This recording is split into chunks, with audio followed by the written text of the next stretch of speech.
and I thought about the fact that it was probably the 1920s, the 1930s, when some of the great silver makers like Tiffany's and Company and Cartier were making jewelry. And so I looked at some of that jewelry. I looked at some of the techniques, some of the themes, some of the textures, and then used those as the spirit for the two collections.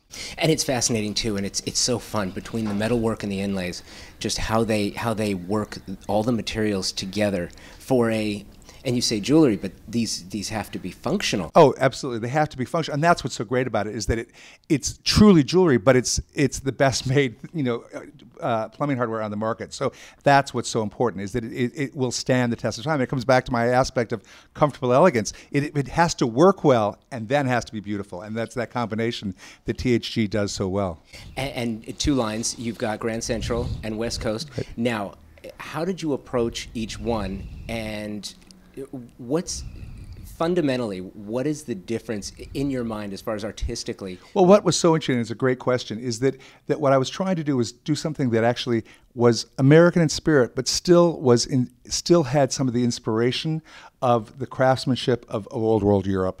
And so it was really that combination of European elegance infused with American, more casual approach. So it really is a more transitional collection for THG, and I think that was something that they were really striving to achieve. The West Coast, and I think one other aspect that I would like to talk about is that the collection was really was inspired by the thought that today, high-end, basically everything at the high end of design, whether it's for fashion, whether it's for your home, is all about customization and the ability to customize and make it unique. We've had some high-end clients who've said, I don't want anything in my home that is seen anywhere else, and I want, so we've had fabric woven, we've had furniture made, we've filled it with antiques or new custom pieces. But that thought is really a basis of where high-end design is. It's about customization so that people can feel that something's very unique. So we designed this collection so that it's all interchangeable. So you can literally mix on the same faucet handle. You can mix different finishes. You can mix it with brass and with nickel. You can mix it with brushed. You can mix it with polished. You can mix all those pieces so you truly can make it unique. And that is one of the really wonderful aspects about this collection. So there can be no two same faucets that are exactly alike, which I think is so cool. It really is cool. And fundamentally, between the two lines, what is the difference? What is the essence of each one? So they're similar, and they're cousins. I would say they're not. Okay. They're not totally distant relations. They're probably cousins. There's some similarities to them.